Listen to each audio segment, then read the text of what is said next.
Hello hello सोना गे सोना सोना की होलो? हम तोरा से मिलल चाहे छियो। किया की होलो? कौन छी? आखिना मैं मारलका हन हमरा। कहाँ छी तो? शिवाला मंदिर के पास छियो, जल्दी आ। रुक हम आ रहल छियो तुरंत।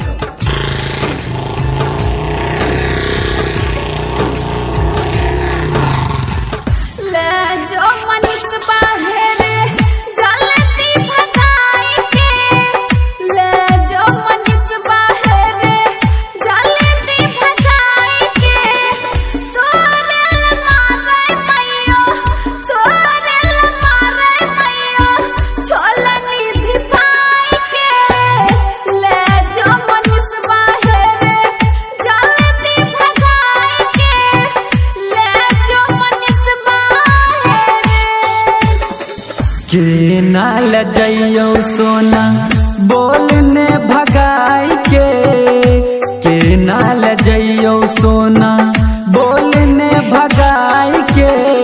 बाबू तोहर धमकी दै छौ, बाबू तोहर धमकी दै छौ घर पयाई के नाल जइयो सोना बोलने भगाई के नाल जइयो तोरा।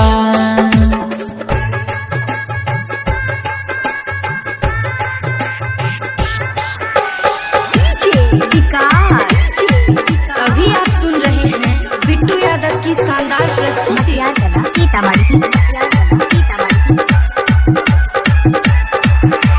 तोरा पर लागने दी हो कितना दिन से आस रे। हुए न देबो तोरा कुछो करे विश्वास रे। लगै छै कि कर देभी जिंदगी हमर ना सगे। तोरे चक्कर में गिर जैते एक दिन हमर लाश सगे। एक दिन ओढ़नी के भेज दी है, ओढ़नी के भेज दी है कफन ओढ़ाई के नाल जइयो सोना बोलने भगाई के।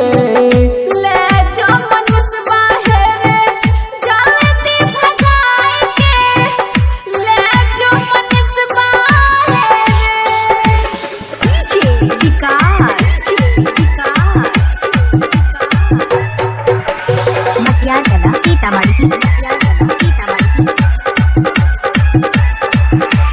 बचपन के रही हमर तू ही रे दीवाना।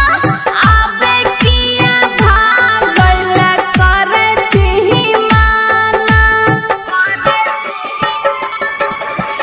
तोरा बिना हमारो नहीं धसै छै ये खाना।